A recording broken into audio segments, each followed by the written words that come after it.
Allahu Akbar, Allahu Akbar.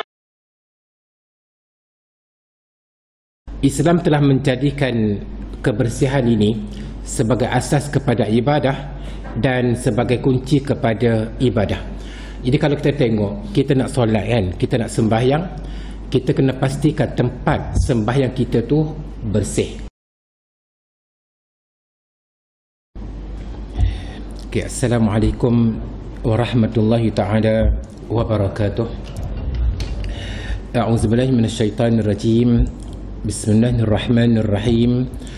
Alhamdulillahi rabbil alamin. Wassalatu wassalamu ala sayyidina Muhammad as-sadiqil wa'dil amin. Allahumma la ilma lana illa ma 'allamtana innaka antal alimul hakim. Allahumma 'allimna ma yanfa'una wanfa'na bima 'allamtana wa zidna ilma wa arinal haqqa haqqan warzuqna ittiba'ah wa arinal batila batilan warzuqna ijtinabah waj'alna mimman yastami'una alqawla fayattabi'una ahsanah wa adkhilna birahmatika fi ibadikas salihin. Rabbi shrah li sadri wa yassir li amri wahlul 'uqdatam min lisani yafqahu qawli, amma ba'du. Okay, dimuliakan dan dikasihi Tuan Imam, Tuan Bilal, seluruh muslimin dan muslimat sekalian. Alhamdulillah, kita bersyukur kepada Allah Subhanahu wa taala kerana masih lagi diberikan peluang kepada kita untuk meneruskan kehidupan di atas muka bumi ini. Masih lagi diberikan kepada kita as-sihhat wal afiyah, yang dengannya kita dapat menunaikan ibadah kepada Allah Subhanahu wa taala sebagai bekalan untuk kita bawa ke alam akhirat nanti, insya-Allah. Okay, muslim dan muslimat sekalian, tajuk yang ingin dibentangkan pada malam ini adalah berkaitan dengan al-muhafazatu 'alan nazafah, menjaga kebersihan. Ayuhal ikhwah, tuan-tuan dan puan-puan, Iza aradta dunya fa'alaika bil ilmi. Apabila kamu mahukan kesenangan dunia, kamu kena ada ilmu. Wa iza aradta al-akhirata fa'alaika bil ilmi. Dan apabila kamu mahukan kesenangan akhirat, kamu juga kena ada ilmu. Wa iza aradtahuma ma'an fa'alaika bil ilmi. Dan apabila kamu mahukan kedua-duanya, dunia dan akhirat, kamu juga kena ada ilmu. Ayuhal ikhwah, tuan-tuan dan puan-puan sekalian, ja'ala al-islamu an-nazafata asas al-ibadati wa miftahan laha. Islam telah menjadikan kebersihan ini sebagai asas kepada ibadah dan sebagai kunci kepada ibadah. Jadi kalau kita tengok, kita nak solat kan, kita nak sembahyang, kita kena pastikan tempat sembahyang kita tu bersih, pakaian kita bersih, jasad kita bersih kan. Tapi kalau sekiranya kita pergi ke padang pasir, kita pergi ke tepi pantai, kita pergi dalam hutan, tiba-tiba kita nak sembahyang kan, tanpa lapik apa-apa, tanpa lapik kain sejadah, tanpa lapik baju, tanpa lapik apa-apa je lah. Lalu Rasulullah sallallahu alaihi wasallam menyatakan bahawa ju'ilat liyal ardu masjidan wa tahura. Dijadikan bumi ni, muka bumi ni kepadaku, Nabi kata, sebagai tempat sujud dan juga tempat yang bersih. Jadi kalau kita pergi mana-mana tempat, tengok tak ada najis kan, maka boleh sembahyang kan. Begitu juga kalau sekiranya orang yang apa yang samuwaya tu ke dalam beg beg air kencing tu kan, kalau sekiranya doktor kata tak boleh nak buka tak boleh nak buka, maka sembahyangnya juga adalah sah. Sebab apa? Sebab dalam fiqh ni dia ada satu kaedah, dia kata iza daqal amru ittasa'a. Apabila sesuatu itu sempit, maka boleh dibukakan. Jadi oleh kerana dah tak ada cara dah nak sembahyang kecuali dengan paper tu juga, dengan beg tu juga, maka dibolehkan. Maka dipanggil iza daqal amru ittasa'a. Apabila sesuatu itu sempit, maka dibukakan. Wa ja'ala taharatal jismi tammah asasan la budda minhu li kulli salatin. Dan Islam telah menjadikan kebersihan jasad kita ni secara keseluruhannya, walaupun sedikit tak boleh kena ada najis, tak boleh ada najis. Maka setiap kali kita nak sembahyang, pastikan seluruh jasad kita adalah dalam keadaan yang bersih. Wa ja'ala as-salata wajibatan 5 marratin kulla yawmin. Dan Islam telah menjadikan sembahyang kita ni wajib 5 kali sehari semalam. Jadi kalau orang tu dia sakit, maka dia kena sembahyang juga.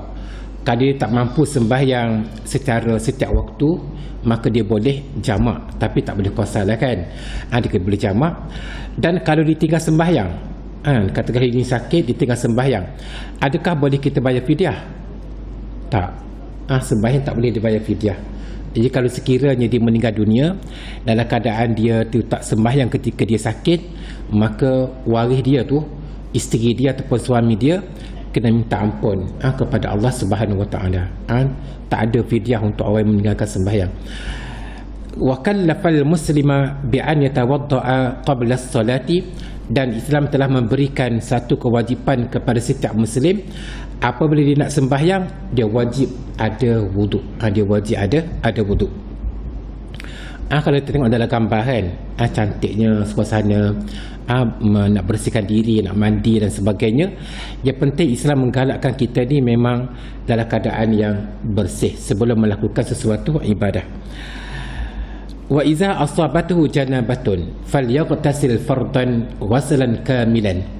Seseorang yang didatangi oleh junub, dia berjunub, dia berhadas besar, apabila dia nak sembahyang, sama ada sembahyang fardu ke sembahyang sunat ke, memang dia wajib mandi wajib. Mandi wajib ni dia ada 2 rukun. Yang pertama, niat. Sahaja aku mengangkat hadas besar kerana Allah Ta'ala ketika mana kita sampaikan air di anggota kita. Rukun yang kedua adalah meratakan air seluruh anggota. 2 je lah kan.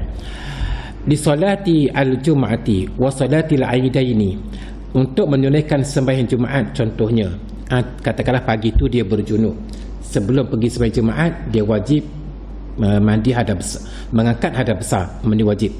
Dan juga sembahyang sunat Idul Fitri dan juga Idul Adha. Wal iktisal lil haji wal umrati kulluhu sunnatun an Rasul sallallahu alaihi wasallam.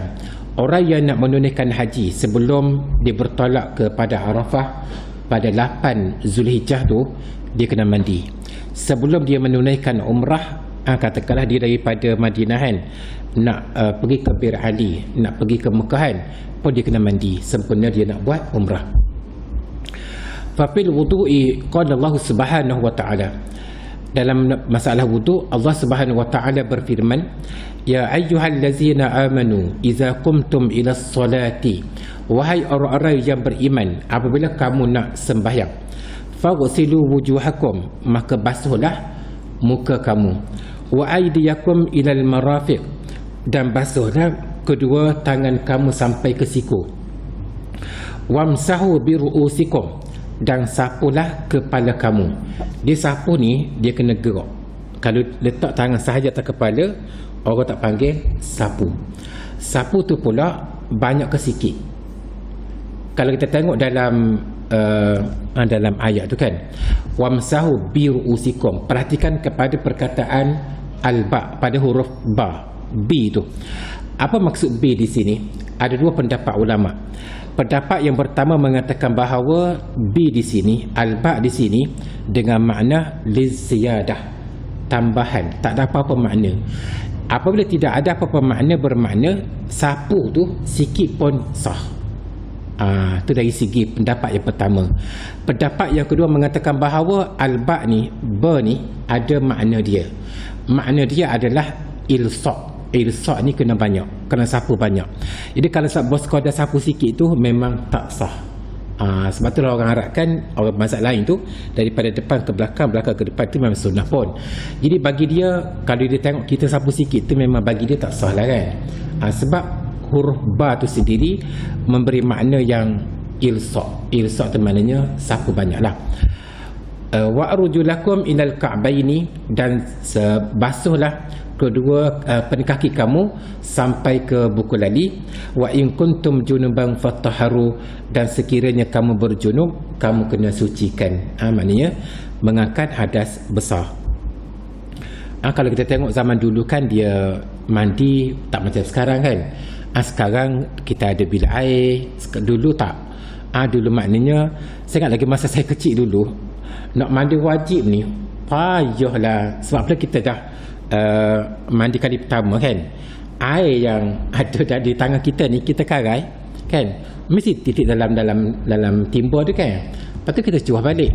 Allah nak siapkan mandi wajib ni payah sangat. Rupa-rupanya bila kita belajar senang je, tak ada pun kan, tak ada benda yang menyusahkan. Jadi maknanya nak cerita pada kita bahawa zaman dulu dia menggunakan timba untuk nak mandi wajib antaranya lah. Wa yahussuna ar-rasul sallallahu alaihi wasallam kaseeran 'ala al-wudu'. Rasulullah sallallahu alaihi wasallam menggalakkan kita supaya sentiasa berwudu. Li'annahu tariqus salatil mafrudati wal masnunah. Kerana wudu itu merupakan jalan untuk menunaikan sembahyang fardu dan juga sembahyang sunat. Termasuklah sembahyang sunat rawatib, termasuklah sembahyang jenazah jika kena ada wudu. Hatta naqifa baina yadayillahi ta'ala tahirin, sehinggalah kita ini berdiri di hadapan Allah Subhanahu wa taala dalam keadaan yang suci lagi bersih. Wa an Abi Umamah taqal, daripada Abu Umamah katanya, qala Rasulullah sallallahu alaihi wasallam, Rasulullah sallallahu alaihi wasallam bersabda, "Idza tawadda'a ar-rajulul muslimu kharajat zunubuhu min sam'ihi wa basarihi wa yadayhi wa rijlaihi." Apabila seseorang itu dia berwudu, maka keluarlah dosanya daripada pendengaran. Kalau dia dengar benda-benda tak comel tu dosa kan. Ambil wudu je maka terhilanglah dosa tadi. Tapi bukan bermakna kita boleh pergi dengar orang ngupak kata lepas ni kita berwudu habislah dosa. Tak, bukan macam tu maksudnya. Maksudnya manusia ni tak lari daripada dosa. Dosa pendengaran, dosa penglihatan dan sebagainya. Jadi dengan dosa-dosa tadi macam mana kita nak hapus? Antaranya adalah dengan kita berwudu. Wa basarihi, dan keluar daripada penglihatan matanya. Wa yadaihi, daripada kedua tangannya. Wa rijlaihi, dan kedua kakinya. Fa in qa'ada maghfuran lahu, dan sekiranya dia duduk dalam keadaan yang telah terampunnya dosa. Okey. Wal Islamu wa huwa yahussu ala zalika yatlubu min abnaihi an yakunu daiman ala hadzal hal min at-taharah. Islam sangat menggalakkan penganutnya. Kalau kita tengok penganut Islam pada hari ini berapa bilion? 8 bilion kan, tak silap saya lah. Kemudian setiap hari ramai yang masuk Islam kan, alhamdulillah.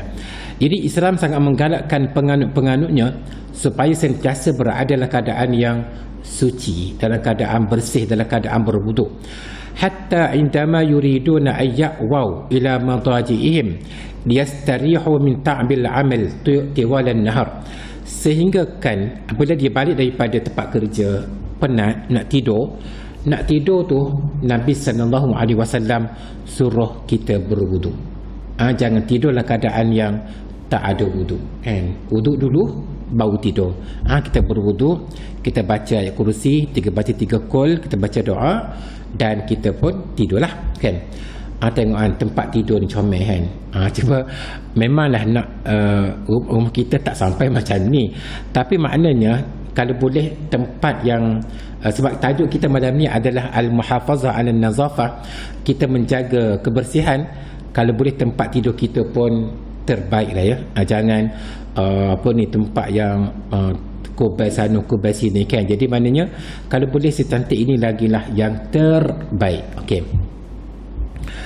Fa yaqulu Rasulullah sallallahu alaihi wasallam, Rasulullah sallallahu alaihi wasallam bersabda, "Iza ataita madja'aka fatawadda wudu'aka lis-salati." Apabila kamu datang ke tempat tidur kamu tu, maka berwuduklah kamu sebagaimana kamu berwuduk untuk sembahyang. summa taji' ala syaqqikal aiman, kemudian baring sebelah kanan. Baring sebelah kanan ya. Lepas tu sekejap je lah. Lepas tu nak tidur dengan isteri tu lain cerita lah. Yang penting ketika mana selepas kita baca doa tu, kita kena mengiring sebelah kanan. وقد بين عليه السلام أن أمته تعرف من بين الأمم على كثرتها بهذا النوع من النظافة وهذا الأثر من الطهارة.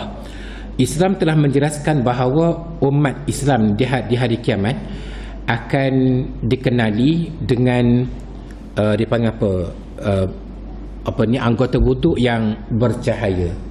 Kan ya, tempat yang kita berwuduk sebenarnya di hari akhirat nampak bercahaya. Rasulullah sallallahu alaihi wasallam bersabda, "Inna ummati yud'auna yaumal qiyamati ghurran muhajjalin min atharil wudu." Sesungguhnya umatku pada hari kiamat akan disuruh dalam keadaan ghurran muhajjalin, bercahaya tadilah, kesan daripada wuduk. Faman istata'a minkum an yutila ghurratahu falyaf'al. Siapa yang mampu di kalangan kamu untuk nak melebihkan basuhan.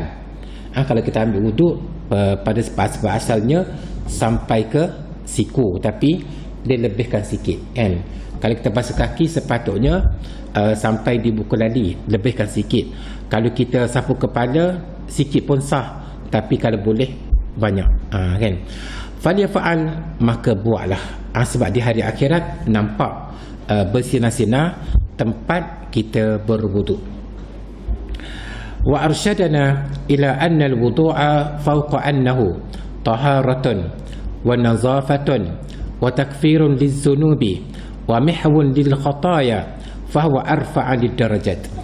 Nabi SAW juga menjelaskan kepada kita, memberi petunjuk kepada kita bahawa wuduk ni selain daripada dia adalah sesuatu yang taharah, penyucian, suci dalam dan suci luar, wa takfirun lizzunub, menghapuskan dosa, wa mihwun lil khataya, menghapuskan kesalahan, fahuwa arfa'a lid darajat, dan dia juga adalah mengangkat darjat. Jadi orang yang nak tidur berwuduk, orang nak tidur tak berwuduk, memang tak sama dari segi darjat dia di sisi Allah Subhanahu wa taala. Okey. Waqad hassal Islamu 'ala an-nazafati min baqaya al-akli. Dan Islam juga menggalakkan kita umat Islam ni menjaga kebersihan daripada sisa-sisa makanan. Kita makan tu, sisa makanan yang terlekat di gigi tu dia suruh kita cuci. Okey. Fa ba'da an nadiba ila al-wudu amarna bi an yataqallas al-insan min baqaya ta'amihi wa rawaihihi wa atharihi wa hadha atqadil mar'i wa atyabu. Jadi selepas kita berwuduk, Islam suruh kita ni pastikan gigi kita ni tak ada sisa makanan yang terlekat dan hilang bau dia, kesan-kesan dia, dan inilah yang terbaik. Sebab itulah digalakkan kita ni bersugi dan juga gosok gigi pada setiap masa kan. Gunakanlah kayu sugi. Kalau biasa saya orang pergi Mekah tu, kita kirim seberkah tu berapa riyal, 5 riyal tu ya kan. Yang penting rumah kita kena ada kayu sugi kan. Kayu sugi tu dia memang digalakkan dalam Islam. Wa iza alimna anna ma yusibul insana min ba'dil amradi yakunu sababuhu adam al-inayati bil fami wa adam al-muhafazati 'ala al-asnan bi tarki baqaya at-ta'am bainaha. Dan kita tahu bahawa dengan tidak menjaga kebersihan gigi ni, nak tidur tak gosok gigi, bangun tidur tak gosok gigi kan, ia menyebabkan pelbagai jenis penyakit. Adrakna sirra tawjihi rasuli ummatihi bi an yahrusu 'ala siwak wa yulazimu istiqdamahu. Dapatlah kita tahu apakah rahsia Rasulullah sallallahu alaihi wasallam menyuruh kita ni sentiasa bersugi. Sebab itulah bersugi ni, yang pertama bangun tidur, yang kedua nak tidur, yang ketiga nak berwuduk, yang keempat nak baca Quran, yang kelima ketika mana mulut berubah bau, kan berbau. Jadi kalau orang tanya pada kita apakah hukum bersugi, bersiwak, gosok gigi di bulan Ramadan, jadi apa yang kita belajar, apa yang kita tahu, waktu pagi tak apa, selepas daripada matahari gelincir, hukum dia adalah makruh. kan, berpandu kepada hadis yang bermaksud bau mulut orang yang berpuasa lebih haram di sisi Allah daripada bau kasturi. Tapi ulama maksud bau orang yang berpuasa ni ada dua. Yang pertama hissi dengan makna zahir. Yang kedua maknawi itu sebaliknya lah. Jadi pendapat yang pertama mengatakan bahawa sekiranya ditafsirkan, ditakwilkan dengan makna hissi, dengan makna zahir, memang selepas matahari gelincir maka makruhlah gosok gigi. Tapi pendapat kedua mengatakan bahawa maksud bau orang yang berpuasa di sini bukan zahiri, bukan hissi, tapi maknawi. Mau di sebaliknya, maksud di sebaliknya, maka bermakna gosok gigi, bersugi, bersiwak sepanjang Ramadan, sama ada sebelum matahari gelincir ataupun selepas matahari gelincir adalah dibolehkan. Jadi bagi saya, gunakanlah pendapat yang kedua, pendapat yang mengatakan bahawa dibolehkan dan sunat, kan? Bayangkan kita tidur waktu pukul 12 tengah hari, bangun nak sembahyang Zuhur, tak boleh nak gosok gigi, tak payahlah. Kita guna pendapat yang mengatakan bahawa boleh gosok gigi, kan? Jadi tak salah. Pendapat itu pada dipanggil khilaf di kalangan ulama. Jadi sama-sama saya guna pendapat yang kedua. Okey. Qala sallallahu alaihi wasallam, Rasulullah sallallahu alaihi wasallam bersabda, tasawwaku, bersiwaklah kamu, bersugilah kamu, fa inna siwaka mutahhiratun lil fam, kerana bersugi, kerana bersiwak akan menyebabkan mulut kita ni suci. Mardatun lirrabb, mendapat redha Tuhan. Ma ja'ani Jibrilu illa awsani bisiwak, tidaklah Jibril datang kepadaku melainkan Jibril suruh aku ni bersugi. Jadi maknanya kalau boleh kayu sugi tu kena ada seorang lah kat rumah tu, kan. Kalau boleh hok besar tu lagi lama habis, tapi cuma hilang, dah tahu duk mana. Jadi kita beli hok kecil, dia banyak tu bolehlah kita guna pelbagai. Okey. Wa min ihtiramil islami lil fardi wal mujtama' annahu kariha liman akala sawman aw basalan wa kullama lahu raihatun ghairu tayyibatin ay yafidal masjida. Islam menghormati masyarakat. Oleh sebab itulah Islam tidak menggalakkan orang yang makan bawang jeruk. Makan bawang jeruk, kan? Sebab apa makan bawang jeruk tu tak digalakkan? Bukan tak boleh, boleh. Cuma dia mengeluarkan bau yang tak sedap. Jadi orang yang makan bawang jeruk, masih lagi berbau, ay yafida ilal masjid, tak boleh datang masjid. Sebab di sembahyang tu mengganggu orang sebelah kanan dan mengganggu orang sebelah kiri, kan.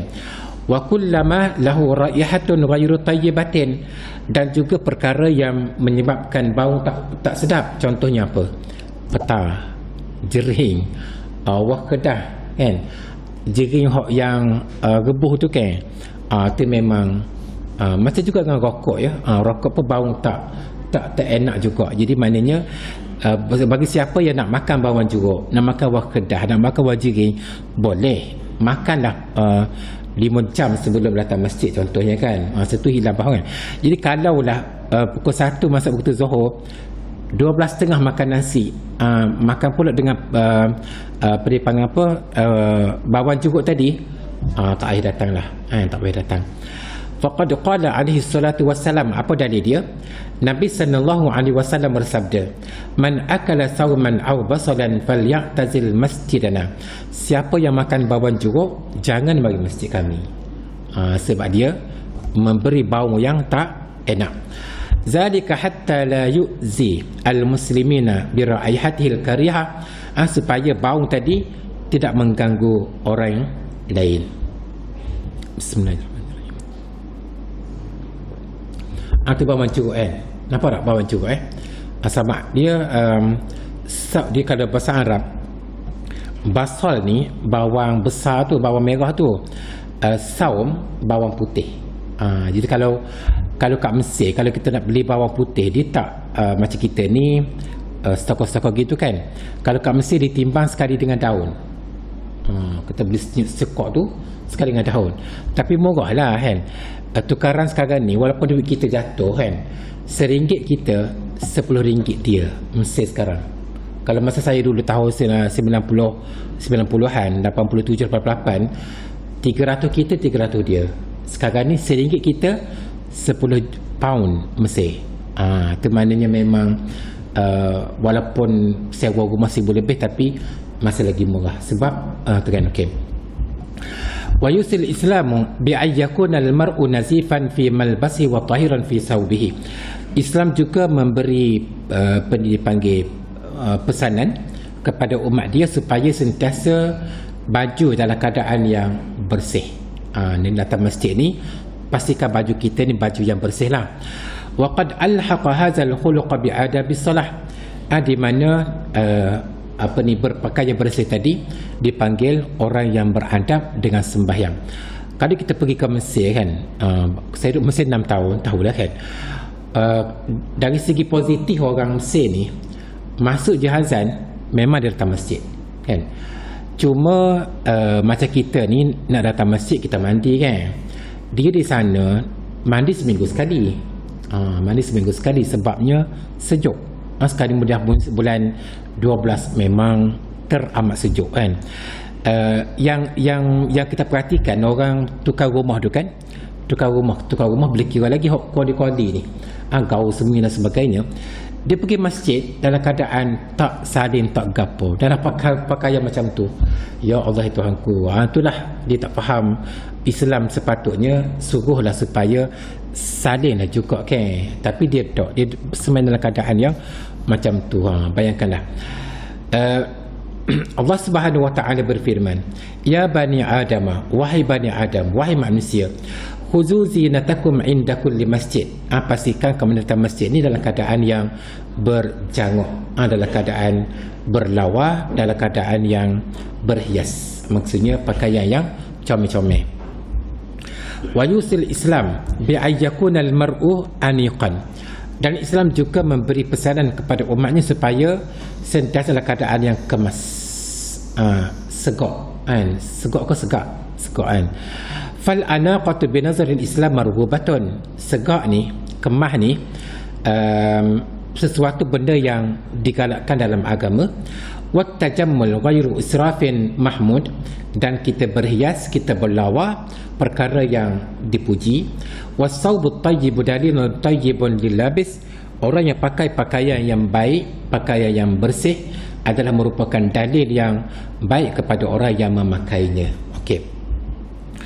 Allah Subhanahu wa taala berfirman, ya ayyuhal mudassir, wahai orang yang berselimut. Nabi itulah kan, Nabi bila datang balik daripada terima wahyu, berkata-kata sampai ke rumah, Khadijah pun selimutkan. Maka turun wahyu berikutnya, ya ayyuhal mudassir, wahai orang yang sedang berselimut, qum fa'anzir, bangunlah dan berilah peringatan. Wa rabbaka fakabbir, agungkanlah Tuhan kamu. Wa siyabaka fatahhir, dan sucikanlah pakaian kamu. Okey. Wal muslimul ladzi yadummu ila nazafati batinihi, nazafata jasadihi wa jamala malbasihi fahima ahdaf al-Islam. Orang Islam yang suci dari segi batin dia, mana jiwa dia tak suka kepada dosa, suci daripada jasad dia dan tak berguluman dengan najis, wa jamala malbasihi, dan pakaian dia pula comel, kemah, lawa. Fahima ahdaf al-Islam, dia faham tentang maksud agama. Wa tabbaqa ta'alimahu wa takhallaqa bi akhlaqihi, dan dia telah melaksanakan tuntutan agama dan berakhlak dengan akhlak agama. Maksudnya kita kena suci dari segi dalam kita, zahir kita, pakaian kita dan anggota kita. Wa qad imtadda hadha at-tajmil min ashkhasil muslimin ila buyutihim wa turuqatihim. Dan Islam juga telah mengambil berat kepada penganutnya supaya sentiasa bersih dari sudut rumahnya dan dari sudut lorong jalanannya. Fal nuhafizu ala nazafatina, mari sama-sama kita menjaga kebersihan diri kita. Wal nuhafiz ala sihhatina, dan kita menjaga kesihatan kita. Wal nuhafiz ala hayatina, dan kita menjaga kehidupan kita. Minal wahni wa dha'fi, daripada rasa lemah, lemah tak semangat kan. Okey. Kalau kita tengok alangkah tenangnya jiwa, alangkah sukanya hati, alangkah seronoknya kita kalaulah rumah kita ni seperti ini kan. Itulah kita nak. Mana orang yang kreatif memang dia boleh buat halaman rumah dia tu comel, lawa, bersih dan sebagainya. Ayuhal ikhwah, tuan-tuan dan puan-puan, yu'tabarul manzilu huwa mamlakatu sahibih wa huwa al-makanu allazi yaskunu an-nasu fihi. Sekarang kita fokus kepada rumah kita masing-masing. Boleh kita gambarkan rumah kita ya? Gambarkan rumah kita kan. Dia kata rumah ni mamlakah. Pasal tak kalau kita pergi Saudi kan dipanggil Al-Mamlakah Al-Arabiyah As-Saudiyah. Maknanya kerajaan Saudi itulah, maknanya tanah tu adalah milik kerajaan Saudi. Jadi rumah kita ni mamlakatuna. Rumah kita adalah milik kita. Rumah merupakan tempat manusia tinggal. Maknanya kita pergi mana-mana pun rumahlah tempat kita kembali. Pergi umrah ingat ke rumah kan. Pergi mana pun ingat rumah. Lepas isyak balik rumah kan. Mana rumah tu memang tempat kita mendiaminya. Wa yastati'u an ya'dilu wa yughayyiru fihi bihasbi ma yunasibuhum. Rumah kita ni kita boleh ubah pelbagai. Kita nak ubah langsir setahun sekali kan. Raya ni langsir warna hijau, raya depan langsir warna biru kan. Sofa kadang-kadang kita menghadap ke sini, kadang-kadang menghadap ke sana. Peti kadang-kadang kita rasa sesuai di sini, sesuai di sini. Maknanya rumah kita ni kita boleh ubah mengikut selera kita.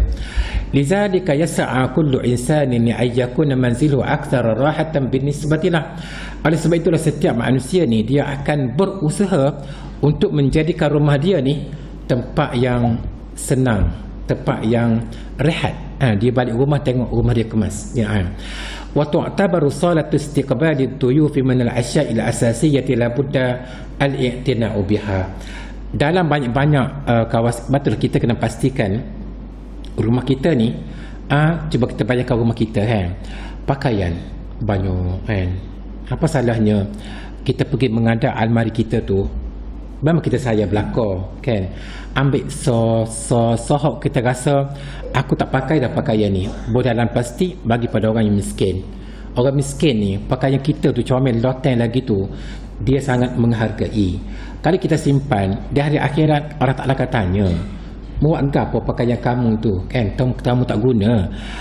Pakaian kita orang lelaki boleh kira lagi, pakaian isteri, ya Allah ya Tuhanku, banyak kan. Kita tanya dia, kalau kita tanya dia tak akan benarkan kita ni ambil walaupun satu nak bagi, tapi kita macam saya sendiri kan, masa isteri kita ada, kita mengadap lah seorang ambil pakaian anak kita dah besar kan dah tak muat dah nak pakai, apa dalam plastik bagi pada orang miskin.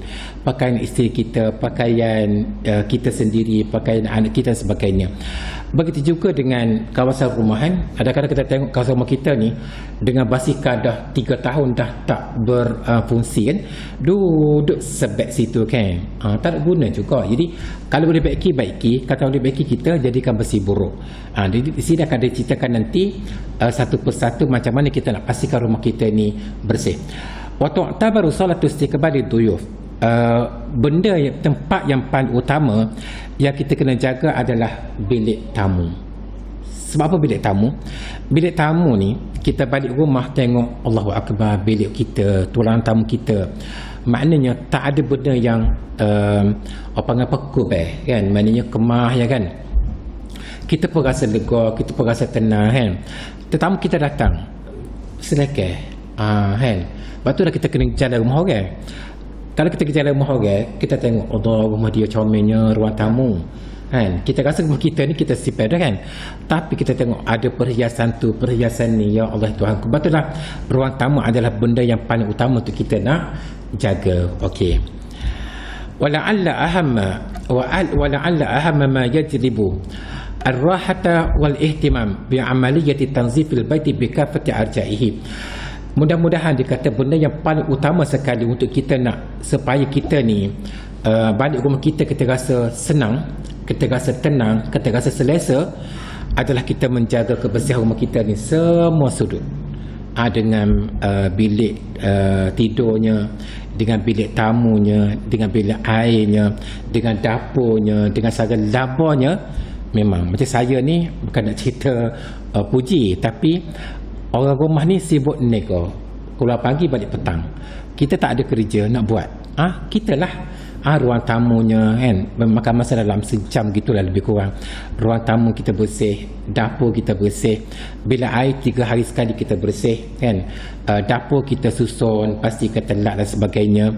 Segala labar kita tengok, kalau cat rumah tu dapur dah kita susun, kita cat sendiri dan sebagainya. Maknanya yang penting kita nak supaya rumah kita ni dalam keadaan yang bersih. فالشعور الذي يعطيه البيت النظيف ورائحته العطرة الجميلة كفيلة بأن تجلب لك الاطمئنان والراحة عند الدخول إليه. Dia kata rumah yang bersih, apatah lagi disertai dengan bau yang wangi.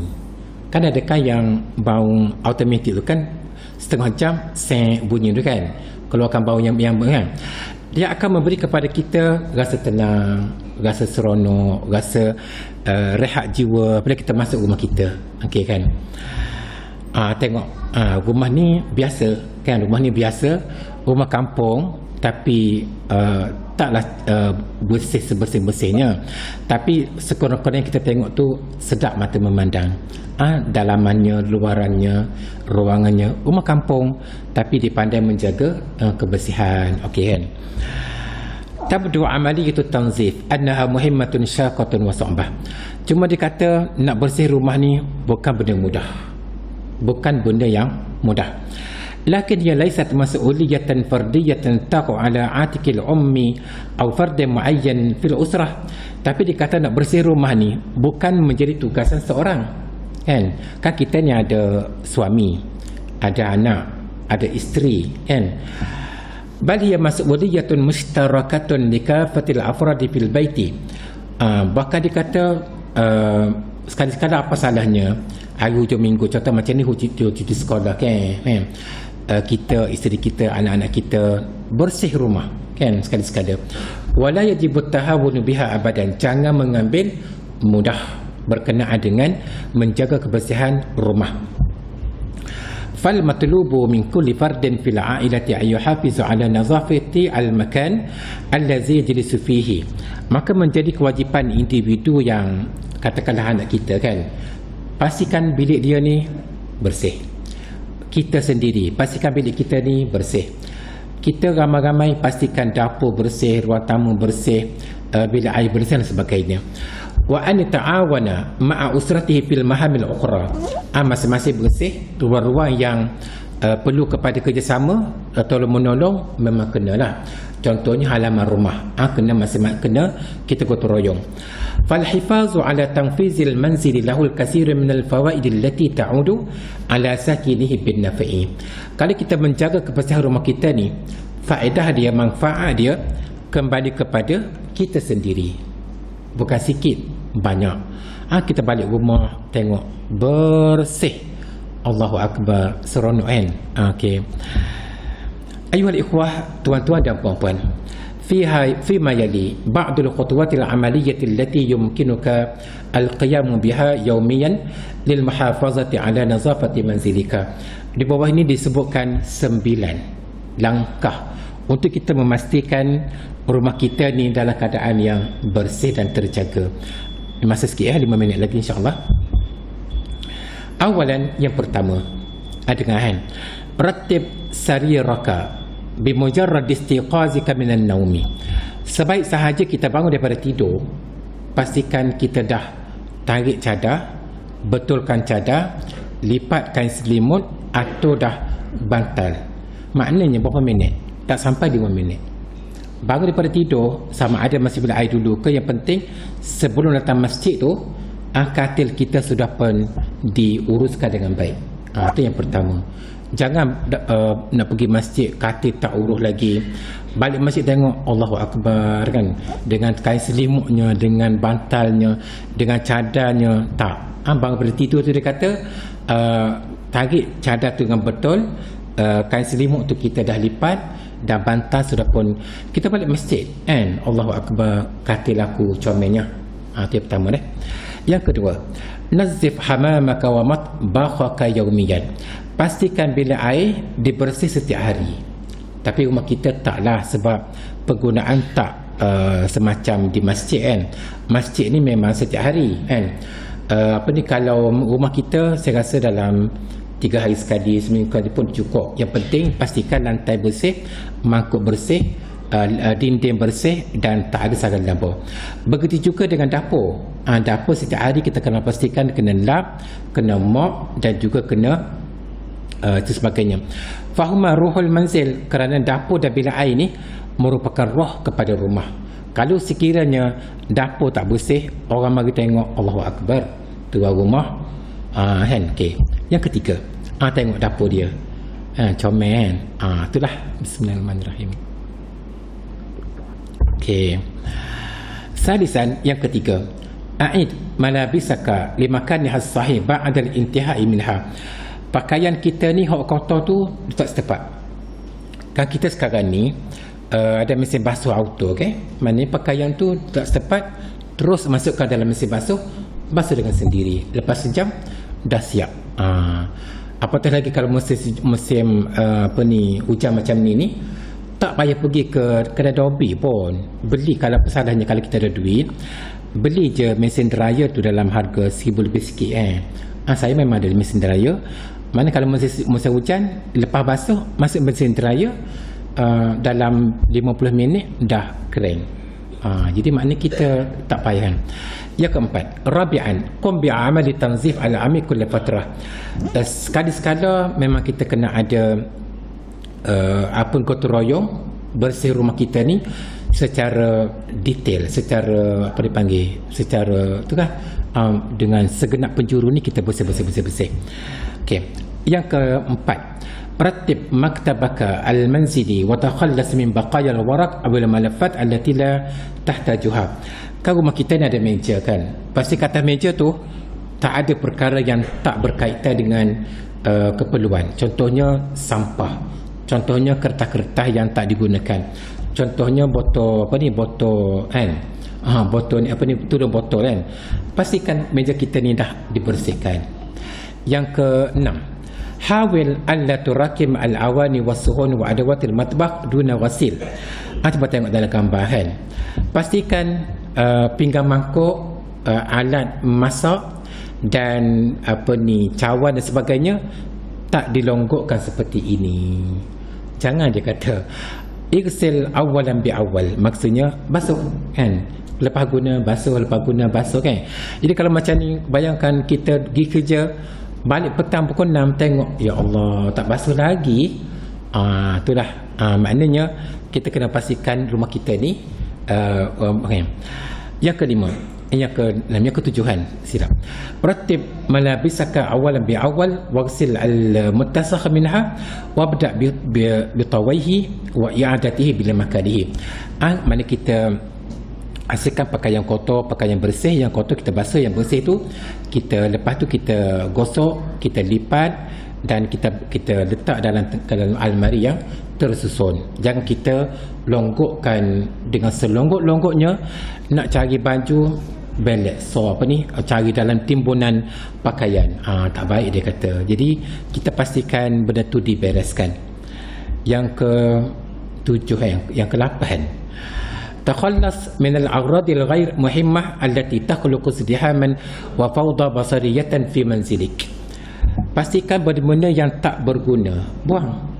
Contohnya lah, sekeliling rumah kita, cuba kita bayangkan rumah kita, basikal buruk ada, besi buruk ada, selipar tak dah berguna ada, botol-botol tak guna pun ada. Benda-benda yang kalau kita duduk 10 tahun dah duduk situ, apa salahnya kita ambil, kita buang kan? Memang kita tak akan guna dah kan. Begitu juga dengan ada kawan saya tu, dia kata isteri dia ni suka beli jenama Tupperware tu kan.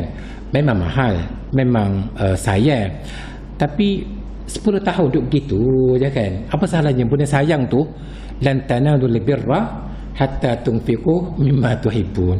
Kamu tak akan mendapat kebaikan sehinggalah kamu dah sedekahkan benda yang kamu sayang. Jadi orang perempuan baca ayat ni dia akan ambil lah bang, kita sayang tu kita kena bagi pada orang miskin. Jadi kan. Okey. Basikal buruk. Ada tak rumah kita? Ada. Tolong balik malam ni, esok tolong buang. Itu jadikan besi buruk. Okey, beres. Dan akhir sekali, takhallas minal qumamah wan nafayat al manziliyah kull yaumin. Pastikan sampah rumah kita tu dibuang pada setiap hari. Macam rumah saya ni, tempat saya sambung rumah saya dalam 14 kaki. Dia jadikan tempat proses sandwich. Saya pakai 7 orang pekerja. Sampah memang setiap hari ada. Tapi kita ada hailak mujur kan. Setiap hari beranak hailak. Hailak tak apalah, 2 hari sekali pun tak apa. Yang penting kita pergi buang sampah lah petang-petang tu. Jadi pastikan rumah kita tak ada sampah. Dan akhir sekali, inilah rumah hidaman. Maknanya comel, bersih, lawa. Kita balik rumah pun tengok, Allahu Akbar, rumah aku. Itulah kan. Jadi kesimpulan bila kita buat pada malam ini bahawa Islam sangat mengambil berat terhadap kebersihan. Bersih dari segi jiwa, bersih dari segi zahir, bersih dari segi pakaian, bersih dari segi tempat tinggal. Itu dipanggil ajaran Islam yang sebenar. Okay. Jadi minggu depan saya dah siapkan tajuk masih lagi dalam kebersihan dan macam mana kita nak pastikan peti sejuk kita tu bersih. Kalau kita tengok peti sejuk rumah kita ni, sebuah makna itu ada. Jadi dia akan cerita kepada kita satu persatu macam mana menjadikan peti sejuk bersih. Jadi aku qauli hadza wa astaghfirullahal azim li wa lakum. Wassalamualaikum warahmatullahi taala wabarakatuh. Bismillahirrahmanirrahim. Allahumma arhamna bil Qur'an waj'alhu lana imaman wa nuran wa hudan wa rahmah. Allahumma zakkirna minhu ma nusina wa 'allimna minhu ma jahilna warzuqna tilawatahu ana al-layli wa atrafan nahar waj'alhu lana hujjatan ya rabbal alamin. Wa sallallahu ala sayyidina Muhammad wa ala alihi wa sahbihi wa sallam walhamdulillahi rabbil alamin.